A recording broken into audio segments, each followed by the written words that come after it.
The lost civilizations of ancient America, mound builders and Anasazi. Today, we journey back, far before the arrival of Columbus, long before the founding of Jamestown, even before the great Maya or Aztec kingdoms, into the shadows of a forgotten world. A world built not with steel and gunpowder, but with clay, stone, and spirit. A world of sophisticated engineering, complex societies, and ancient mystery. We speak of the mound builders and the Anasazi, two great civilizations of ancient North America whose achievements were immense, whose influence was vast, and whose legacies are often ignored. This is their story, a story buried beneath fields and deserts, whispered by canyons and rivers, and remembered in the soil of a forgotten America.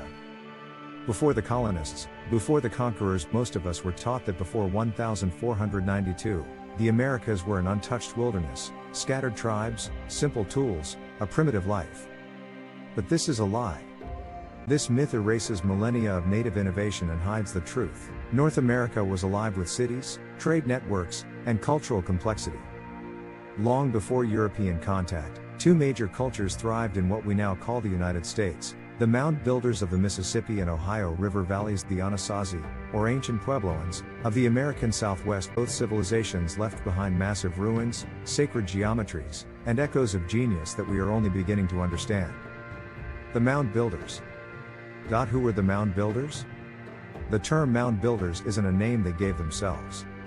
It's a label used by archaeologists to describe a series of cultures that constructed massive earthen monuments, burial sites, and ceremonial platforms across the Midwest and the South, from the Great Lakes to the Gulf of Mexico. Their legacy spans thousands of years, from as early as 3500 BCE to the arrival of Europeans in the 1500s.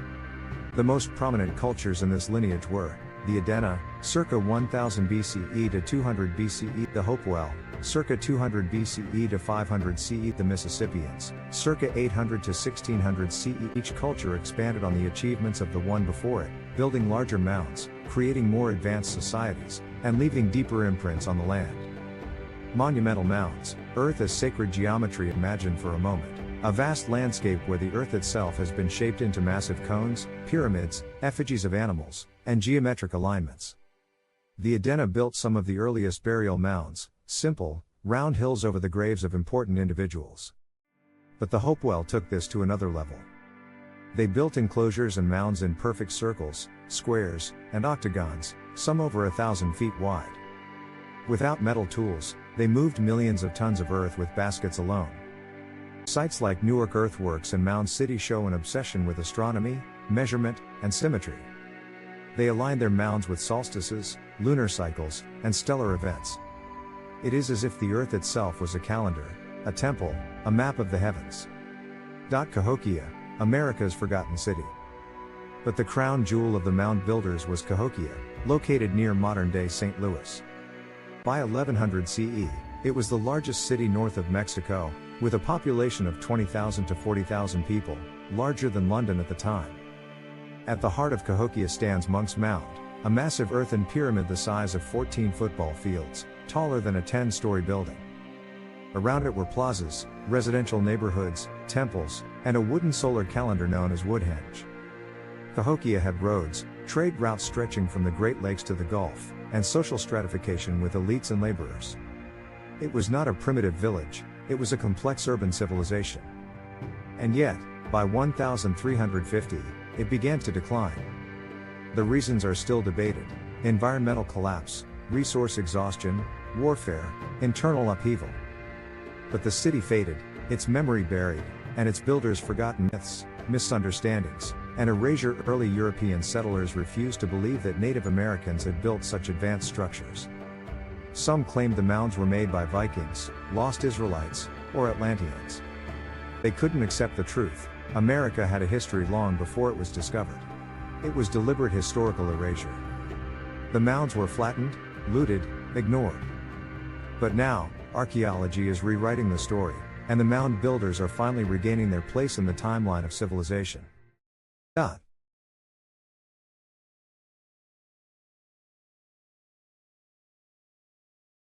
The Anasazi, lords of the Southwest. Who were the Anasazi? Far to the southwest, in the canyons and cliffs of what is now Arizona, New Mexico, Colorado, and Utah, Another great civilization emerged, the Anasazi, or more properly, the ancient Puebloans.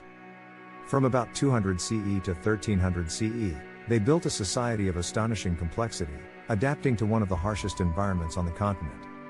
They created multi-story stone dwellings, vast cliffside cities, and a road network that spanned hundreds of miles.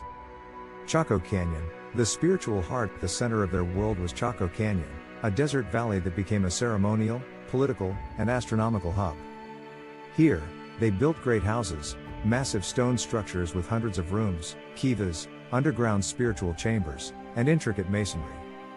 Pueblo Bonito, the most famous, had over 650 rooms, some 4 stories high. These buildings weren't random. They were aligned with the sun, moon, and stars. The Fajada Butte petroglyph aligns with the summer and winter solstices through a complex system of sun-shadow patterns, proof of their astronomical knowledge. Chaco was also a trade center. Artifacts from Central America, California, and the Rocky Mountains have been found there. The mystery of the roads and towers. The Anasazi built a network of stone roads, some 30 feet wide and perfectly straight, even over difficult terrain. Their purpose? Still debated. Trade? Ritual? Pilgrimage?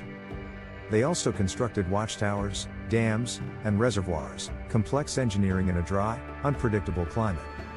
They lived not just in valleys, but in cliff dwellings like those at Mesa Verde, where entire cities were carved into vertical stone faces, accessible only by rope or ladders. These homes were safe, defensible, and awe-inspiring. Collapse and departure. The Great Disappearance. Around 1300 CE, something changed. Chaco was abandoned. Cliff dwellings were vacated. The people moved south and east, eventually becoming the ancestors of modern Pueblo tribes like the Hopi and Zuni. Why did they leave? Theories include drought, deforestation, overpopulation, and social strife. Some point to religious transformation or external pressures. What is clear is that the change was sudden and widespread. Yet their culture survived, in oral tradition, in ceremony, and in the resilience of their descendants. The legacy and the lessons. What can we learn from these lost civilizations? They were not primitive. They built without wheels or metal, yet created monumental architecture and cosmological precision. They understood the earth and sky. Their monuments align with celestial bodies. Their cities respected nature's rhythms. They rose and fell like all civilizations. Their stories echo warnings we still face: environmental damage, social imbalance, climate change, and over-reliance on fragile systems. They deserve to be remembered. Not as curiosities or relics, but as builders of knowledge, scientists of the stars, guardians of the land. Rediscovering America's true history. The history of America did not begin in 1492 or 1776. It began thousands of years earlier, with civilizations that shaped the land with vision, faith, and science. The mound builders and Anasazi are not footnotes. They are chapters in the epic story of human achievement. Their cities may have crumbled. Their names may have been lost. But their spirit lives on, in the mounds that still rise from the earth, and in the canyons that still whisper their names to the wind. Cahokia, America's forgotten city. Before New York, before Washington, D.C., there was Cahokia, the largest city in ancient North America, located near present-day St. Louis. At its peak around 1100 CE, Cahokia had a population of over 20,000 people, making it larger than London at the time. At its heart stood Monk's Mound, a massive earthen pyramid rising over 100 feet high, constructed without metal tools, wheels, or beasts of burden. Surrounding it were temples, plazas, wooden solar calendars, and homes for priests, elites, and workers. Cahokia was a center of commerce, astronomy, and religion. It had trade networks stretching from the Great Lakes to the Gulf of Mexico. It was not a primitive village, it was a complex urban civilization built by the mound builders, centuries before Europeans ever set foot in America. Yet today, most Americans have never even heard its name. Cahokia is a reminder that civilization thrived in ancient America, and its history must be reclaimed. Thank you. Let us not forget the first architects of America. Let us remember, respect, and reclaim the greatness of those who came before us.